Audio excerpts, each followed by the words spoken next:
je vous retrouve avec une part de galette des rois, deuxième test. Voilà, c'est mon deuxième test.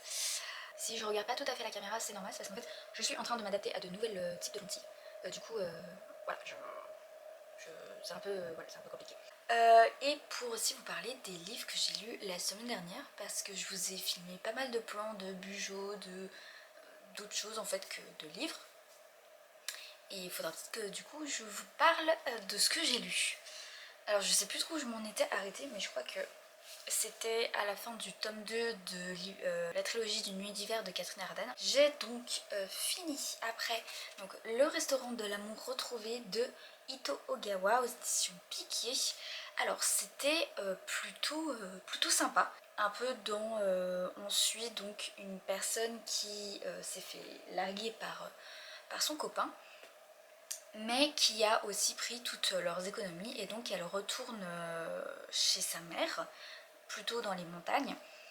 Et finalement, elle va ouvrir un petit restaurant. On va suivre la préparation des plats pour chaque personne qui va réserver dans son restaurant. Après, il y a des petits trucs qui m'ont un petit peu dérangé, mais globalement, c'était sympa voilà, de voir comment est-ce qu'elle élaborait, comment est-ce qu'elle choisissait en fait les plats par rapport à la personne. Ensuite j'ai lu donc le tome 2 du Garçon sorcière, donc La sorcière secrète de Molly Knox Ostertag aux éditions Kinaï. Très bon deuxième tome. Le premier j'avais des souvenirs mais pas non plus très précis.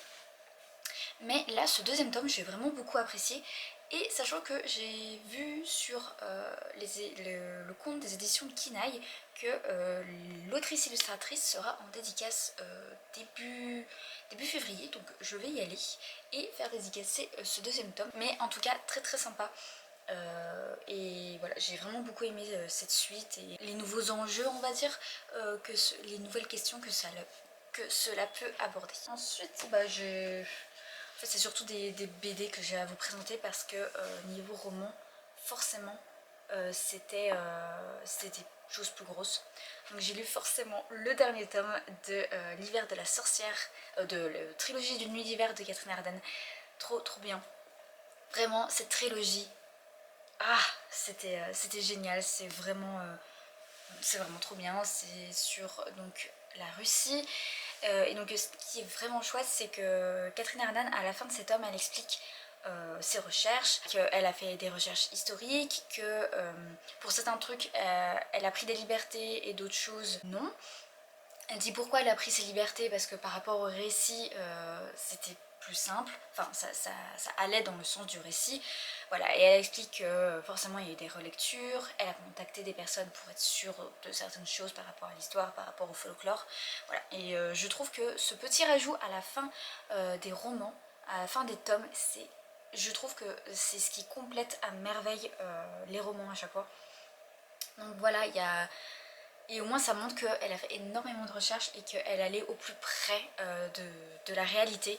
Donc vraiment gros coup de cœur pour cette trilogie que je traîne depuis pas mal d'années parce que j'avais lu le tome 1 il y a pas mal de temps. Mais là vraiment trop bien. Je suis un peu quand même triste d'avoir fini, mais en même temps je suis contente d'avoir terminé cette trilogie que je voulais terminer depuis très longtemps, que je savais que ça allait être un coup de cœur. Et ouais, ça n'a fait que le prouver.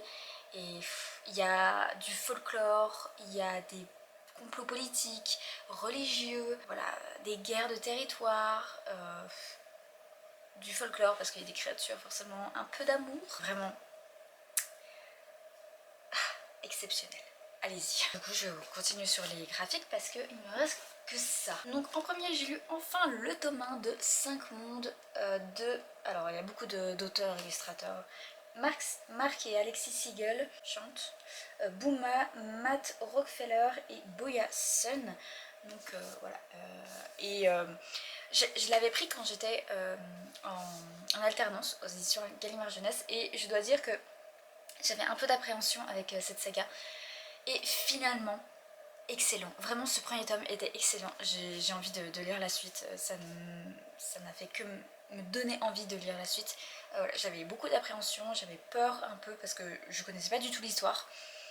Et vraiment, très sympa. Je vous recommande vachement cette BD parce que je trouve qu'elle n'est pas connue du tout. Alors que vraiment, trop bien. J'ai lu le premier tome de Plume, Un amour de chat de Hoshino Natsumi aux éditions Soleil. Voilà, très sympa, très mignon. Alors là, c'est pas comme Ti, qui est connu, qui est très connu, où c'est un petit chaton qui va être sauvé par une famille. Là, on a directement en fait le chat qui s'appelle Plume, qui vit dans sa petite famille. Voilà, il y a un garçon avec sa mère qui tient une école de danse traditionnelle, et c'est Plume en fait qui va ramener un petit chaton noir.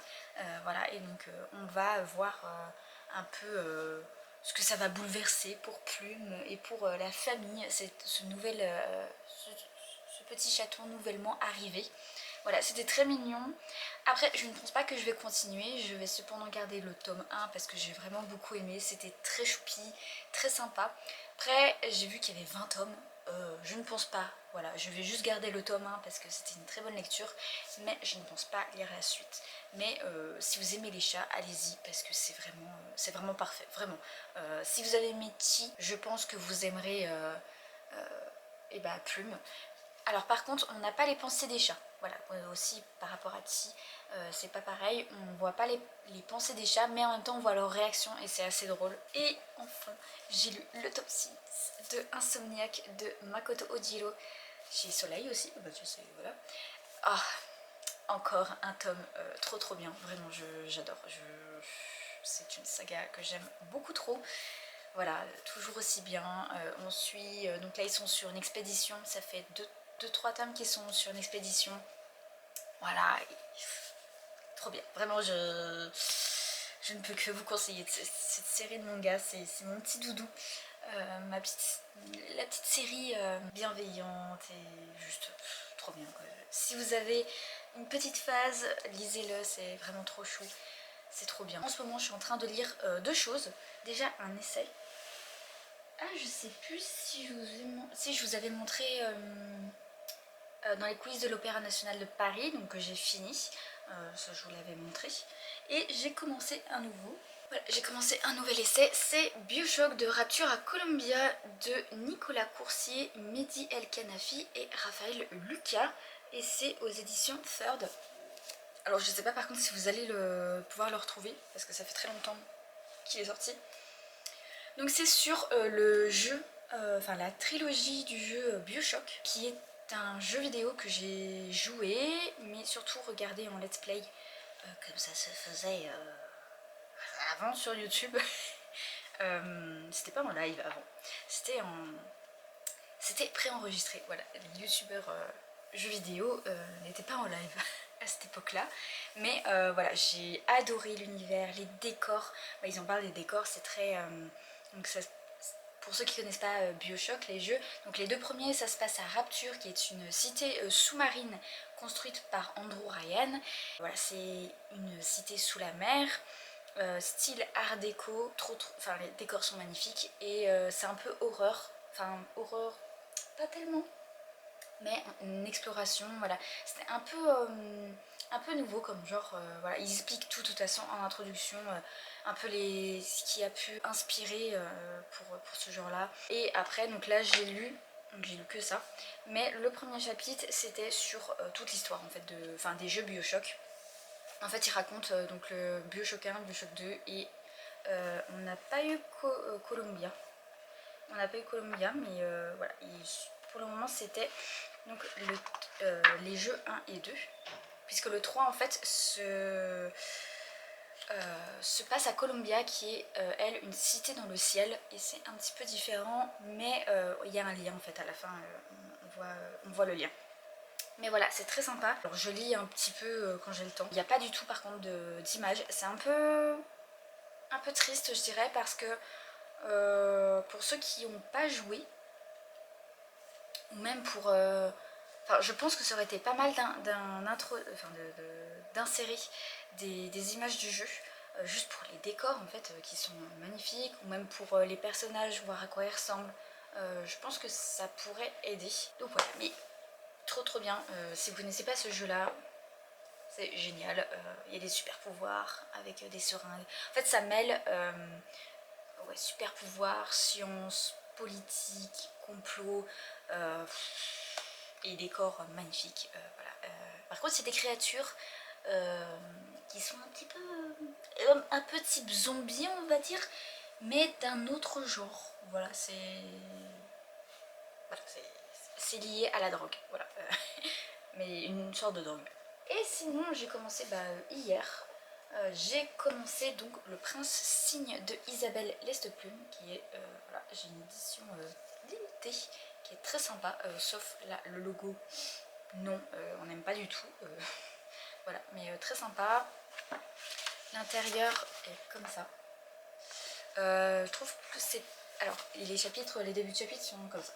Alors, c'est très beau, mais c'est pas forcément le plus simple pour lire, on va dire. C'est le deuxième tome de la saga, un peu réécriture de contes, romance MM. J'ai lu donc un peu la réécriture de La Petite Sirène, qui était très sympa. Et là, c'est la réécriture du Lac des Cygnes. Et pour le moment, j'aime beaucoup. Au début, je trouvais, tout de suite, y en a un qui a des sentiments pour l'autre, voilà, il le trouve beau, machin. Et du coup, j'étais là un peu... C'est un peu rapide, mais en fait, leur relation, on va dire, prend quand même du temps.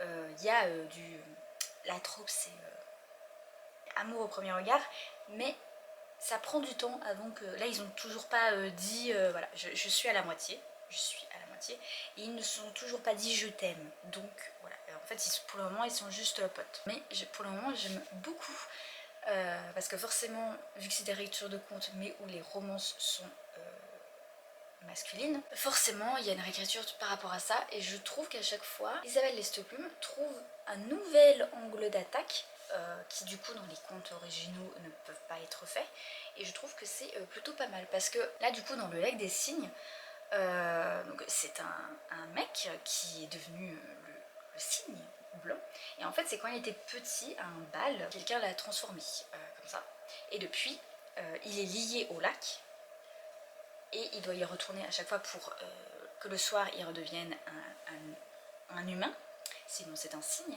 Et donc ça a découlé qu'il y a eu une guerre, et donc on est 10 ans après, 20 ans après, 10 ans après. On est 10 ans après, où on suit donc Siegfried. Lui n'a pas changé. Il y a des noms qui n'ont absolument pas changé. Siegfried, Rothbat et Odile sont là. Hein. Mais en gros, il y a une guerre qui s'est déclarée. Je ne rentre pas dans les détails de comment, voilà. Et donc on suit donc Siegfried au début qui s'est fait attaquer parce qu'il y a la guerre, et donc voilà. Et il va rencontrer Aude qui va l'aider. Voilà. Et après ils sont là en mode ah mais du coup c'est toi, parce qu'il y a des souvenirs qui reviennent, et donc du coup ils vont essayer tous les deux de un peu enquêter sur à qui cela aurait profité. Voilà, j'espère que ça n'a pas été trop décousu mon explication, mais je trouve que c'est plutôt sympa parce que forcément dans Le Lac des Cygnes, en fait Odette, on ne sait pas d'où elle vient, on sait juste qu'elle a été transformée par Rothbat en cygne, mais on n'a pas plus de contexte que ça. Alors que là, vraiment, du coup, elle amène un contexte politique. Et bon, forcément, quand on connaît le conte, on se dit c'est machin qui a fait ça, mais moi, ce que j'attends, c'est pourquoi est-ce que machin a fait ça. Voilà. Et ce que machine aura comme rôle, parce que pour le moment, on ne sait pas. Voilà. Mais très sympa.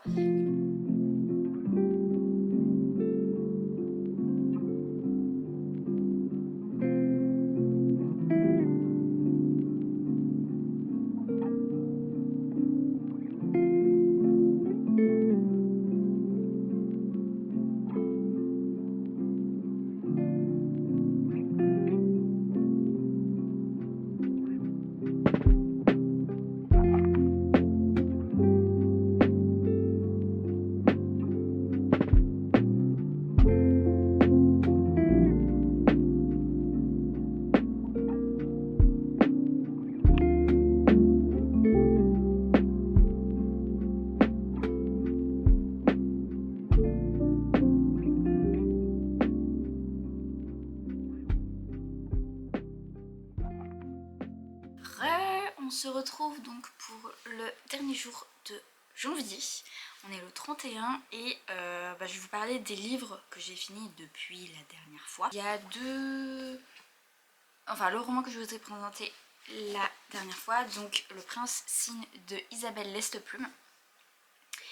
Très très sympa cette réécriture du Lac des Cygnes, j'ai vraiment bien aimé tout ce qui était introduit. Pourquoi est-ce que le prince cygne a été changé en cygne, c'était très sympa. Ensuite j'ai bien aimé aussi le fait que en fait il y a une guerre donc entre les deux royaumes et donc au niveau des soldats il y a également des femmes en fait, il y a autant d'hommes que de femmes. Il y a même un personnage que l'on rencontre qui était je crois général ou un truc qui était stratège, donc un poste quand même assez important, et elle est duchesse je crois au niveau de son statut. Il n'y a pas de ah bah non c'est que les hommes qui vont à la guerre, il y a aussi des femmes. Et aussi les couples homosexuels sont complètement acceptés, c'est pas du tout tabou, c'est pas voilà, c'est juste oui bah il y a des couples homosexuels, c'est ok, voilà, on s'attarde pas dessus, on dit juste telle personne a eu des liens avec celle-ci, des relations avec celle-ci, ou celle-ci a des relations avec celle-ci, et on comprend que c'est du coup un couple homosexuel, mais on va pas s'attarder dessus en disant non, c'est pas normal, ou ils doivent se cacher, ou bref, c'est complètement accepté, et ça j'ai bien aimé. Qu'il y a des choses qui m'ont déplu, je crois pas. Enfin si, il y a toujours ce truc, il y a un moment de la non-communication, de la mauvaise communication, mais ça s'attarde pas trop. Parce que moi ce qui m'énerve c'est qu'on a de la mauvaise communication et ça dure des chapitres et des chapitres. Non, non. Après des fois c'est pas de la mauvaise communication, c'est juste qu'il se dit oh finalement il m'aime plus parce que j'ai fait ci, ça, ça. Mais en fait c'est parce qu'il y a un autre souci et donc du coup la personne ne pouvait pas venir. C'est tout. Mais globalement j'ai bien aimé. Ensuite j'ai lu des petits mangas pour faire baisser, même si j'en ai racheté. Alors que je suis un obay. Je vous les montrerai plus tard. J'ai lu donc le tome 1 de Chihaya Furu de Yuki Suetsugu. Suetsugu, oui. Chez Pika. C'est un manga sur un jeu de cartes japonais, je ne sais plus comment il s'appelle, le Karuta.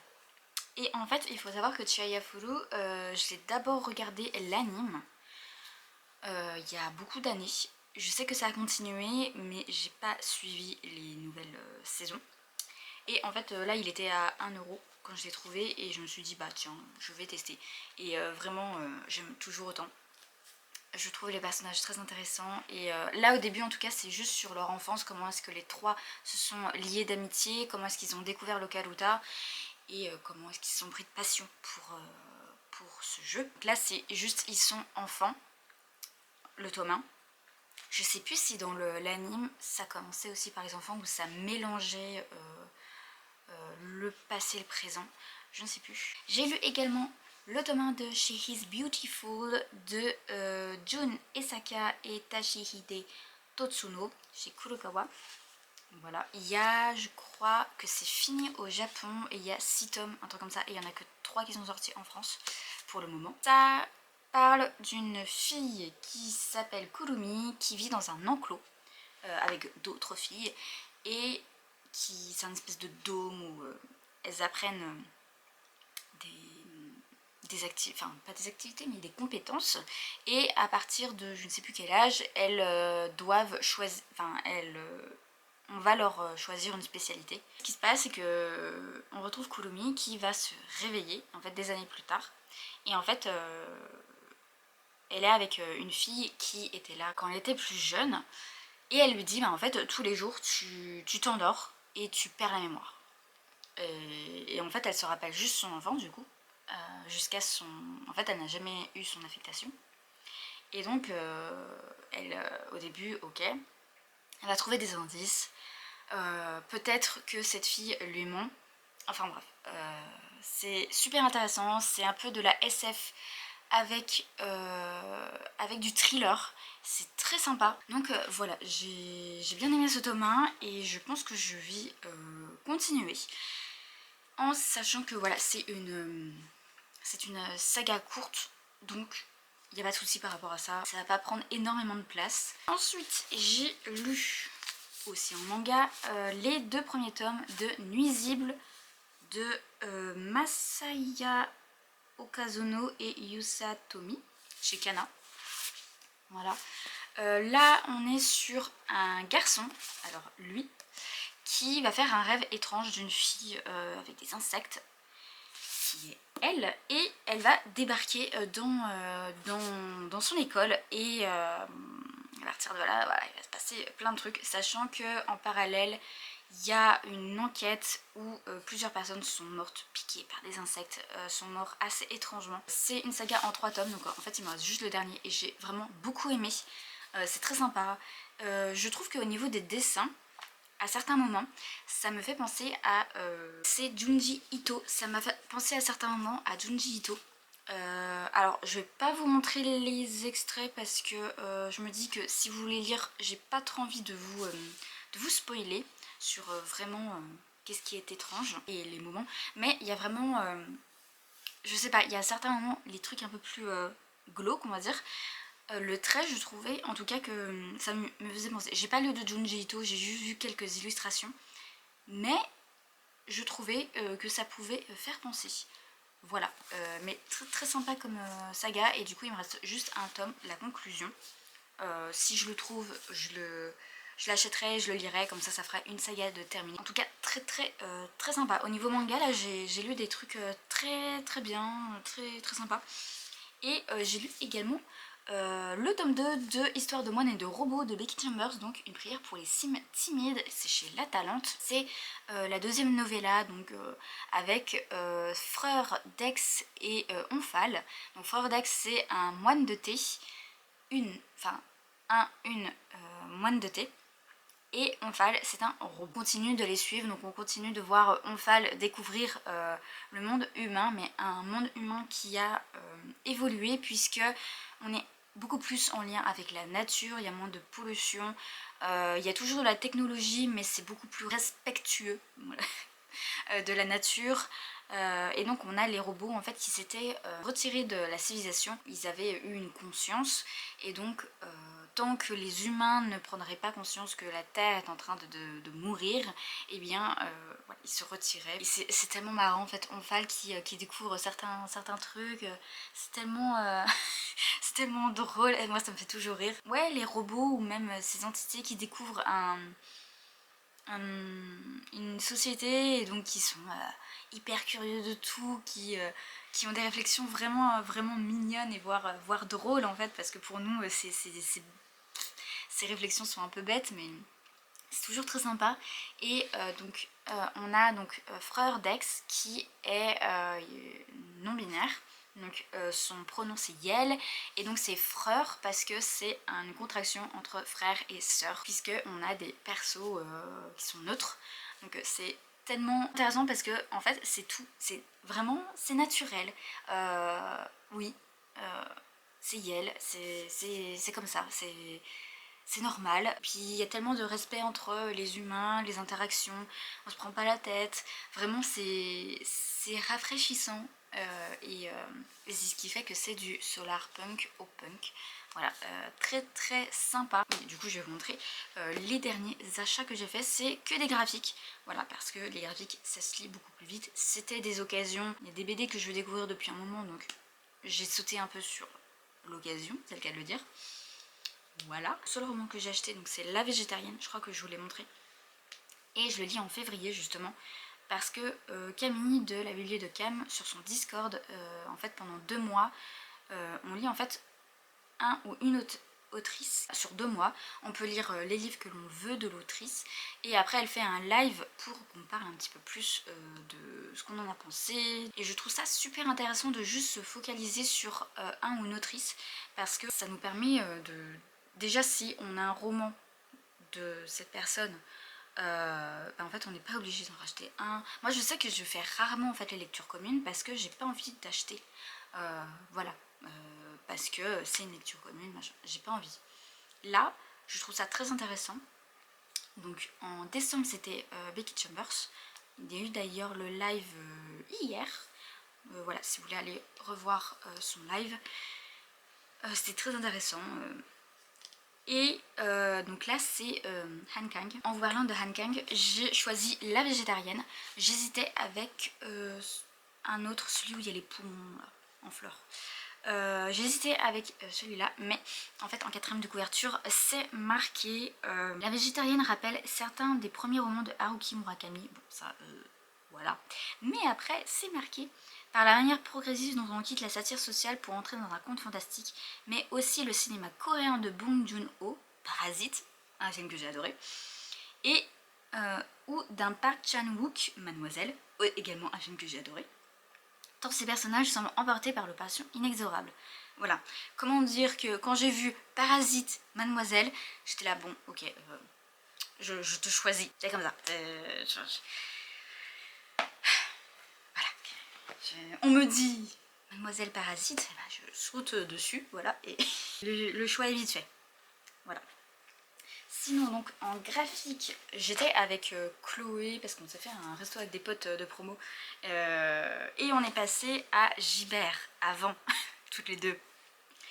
Je suis repartie avec deux graphiques. Donc déjà, Laura Dean Keeps Breaking Up With Me de Mariko Tamaki. Il est sorti en français, mais ça fait très longtemps que je veux le lire et bon, étant donné que il était pas cher. Vraiment. Et les formats anglais des fois sont plus petits que les formats français, donc je trouve que c'est mieux. J'adore les petits formats. Et Chloé a dit oui, c'est un très bon graphique, donc j'ai pas hésité très longtemps. Chloé ne m'a pas aidée, voilà. Et il y avait The Sad Ghost Club de Liz Meddings, donc il est également sorti en français. Mais là il était vraiment pas cher, donc je l'ai pris et ça a l'air tout mimi.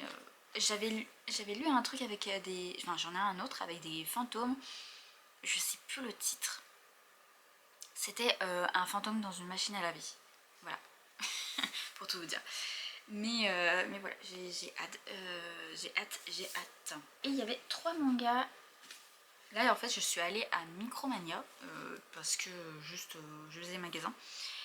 Et en fait ils ont quand même quelques mangas en occasion. Et là pour le coup les 3 étaient à 2 €, enfin chacun. Donc du coup je me suis dit bah allez. Donc il y a déjà Akane Bashi de Yuki Sue Naga et Takamasa Mue. Voilà. Ça fait un moment que j'avais envie de tester, donc bon je me suis dit je ne risque rien, hein, voilà. Ensuite il y avait le tome 1 de The Summer Hikaru Died de Mokumokuren chez Pika, qui était dans ma wishlist. Voilà, ça a l'air d'être un peu un thriller avec du fantastique. Ça a l'air très sympa. Voilà. Et enfin, New Love, New Life de Nemu Yoko chez Kana. Voilà, très court, ça a l'air très sympa. Je crois que c'est une saga courte, donc je sais pas, je prends pas non plus énormément de risques. Voilà pour les achats du mois. Moi qui m'étais dit non, no buy et tout. Mais après c'est vrai que le challenge de Snowza du no buy est très sympa et ne fait pas... enfin, je trouve que même si on achète un roman, ou même plusieurs, on n'est pas en mode ah non j'ai acheté, ça y est j'arrête le no buy. Non, c'est pas grave, tu as acheté, ok. Mais ça te fait moins de points. Voilà, tu devras lire plus pour avoir ton livre. Même si on a acheté. J'aime beaucoup son principe. Du coup, je suis à 21 livres. Donc normalement, je pourrais acheter un roman. Quoique... Ah bah non, je ne peux pas. Je pourrais. Mais, étant donné que j'ai acheté 6 livres, eh bien je ne suis qu'à 15. Voilà, donc il m'en reste encore 4 à lire. Là... Ah si, je vous ai pas parlé aussi des films que j'ai vus. Alors, j'ai vu... Qu'est-ce que j'ai vu? Ah oui, j'ai vu Un ours dans le Jura, c'était très sympa, très drôle, j'ai bien aimé. Ça se veut pas prise de tête et en vrai j'ai bien aimé. Et en même temps, je trouve qu'il y a un peu des questions qui sont... Il y a un peu des petits sujets qui sont amenés comme ça. Je trouve ça très sympa. Notamment, en fait il y a un moment dans le film où ils se disent... De toute façon, à quoi on sert? Nous, on est juste des vendeurs de sapins et de cagettes en bois. Voilà, on est juste des parasites pour la société. Et je trouve ça... Enfin, je trouve que c'est juste placé comme ça à un moment, c'est une scène, mais en même temps, je trouve que c'est intéressant. Genre, ça met un peu en mode, oui, ces personnes font des trucs qui semblent pas non plus énormes, mais est-ce que pour autant c'est des parasites? Je ne pense pas. Donc ça, j'ai trouvé ça très intéressant. Et aussi par rapport, en fait, parce que leur fils, Doudou, Dominique, en fait, il sait pas exactement ce qu'il a, mais je trouve que c'est placé ça là, et puis il y a des moments où ils disent non mais il est pas malade et tout ça, et puis il y a des moments ainsi et tout, et en fait je trouve que c'est très intéressant par rapport à la position des parents qui ont un enfant qui est en situation de handicap léger ou fort, et bah comment est-ce qu'on voit en fait notre enfant par rapport aux autres. Est-ce qu'on est en mode non non mais il est normal, est-ce qu'on accepte que oui, peut-être il n'est pas si normal que ça, notre enfant. Ensuite, j'ai vu Hiver à Sokcho, donc qui est adapté du roman de Elisa Choi du Sapin, que j'ai lu. Et personnellement, bah, la relation entre les deux personnages principaux est toujours aussi problématique. Voilà, enfin, c'est plus la nana en fait qui s'accroche à lui, alors que lui, il est en mode... voilà, la relation entre eux...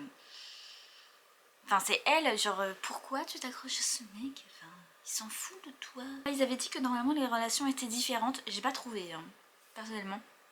Après, il y a toujours ce truc sur la beauté en Corée du Sud, sur les chirurgies esthétiques qui est toujours intéressant. Et personnellement, j'ai trouvé que... comment il s'appelle l'acteur français? Il y a juste un acteur en français. Bah, j'ai pas trouvé dingue. Enfin, j'ai préféré les acteurs coréens. Voilà. Et si vous avez vu Marry My Husband, qui est un drama que j'ai beaucoup aimé, il y a la mère du mari, justement. Et j'étais là. Oh, mais je te connais, toi. Là, elle fait la tante.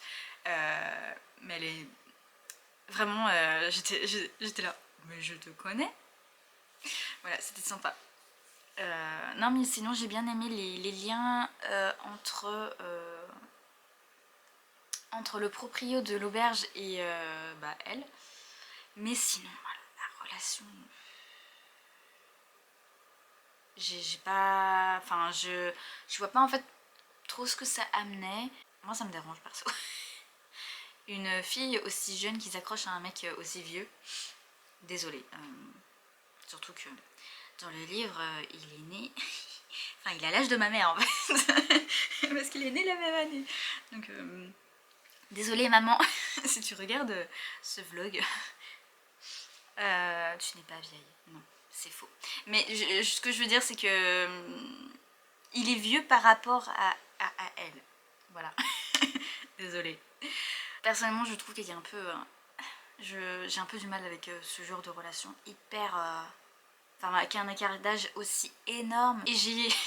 un autre film que j'ai vu, c'est Red, White and Royal Blue. J'ai lu le livre donc en décembre. Et donc, j'ai bien aimé, à part que les chapitres étaient très longs. Voilà. Mais là, le film, en fait, se concentre que sur la relation des deux mecs. Du coup, ils ont enlevé la sœur de Alexandre, qui, moi personnellement, j'étais dégoûtée, voilà. Ils ont enlevé le beau-père d'Alexandre. Et en fait, ils ont, normalement, dans l'histoire, les parents d'Alexandre sont séparés. Et la mère s'est remariée. Et bah là, ils ont jeté le beau-père. Pourquoi? Ce n'est plus une reine d'Angleterre, c'est un roi d'Angleterre. Pourquoi? Voilà, je ne comprends pas. Ils ont enlevé le fait que la sœur de Henri avait un passé de toxico. Alors que bon, je trouve que ça ramène un petit peu plus de complexité, quoi. Et la mère, certes, n'est pas là, mais on dit pas que... enfin, normalement, en fait, c'est pas la même raison qui fait qu'elle est pas là.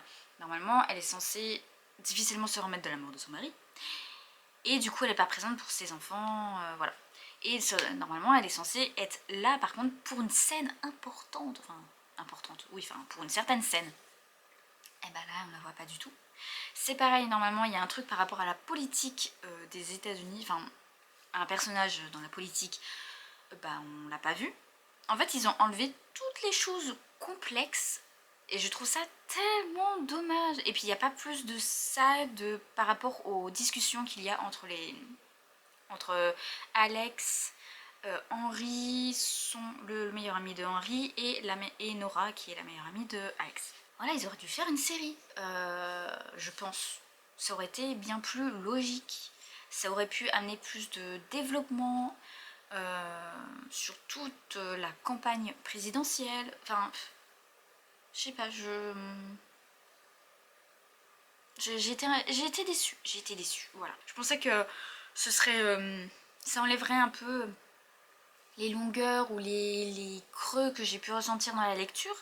Mais finalement, ils ont lu tout ce qui était intéressant. Voilà, je trouve ça bête. Je vais vous laisser, prenez soin de vous et à dans une prochaine vidéo. Bye!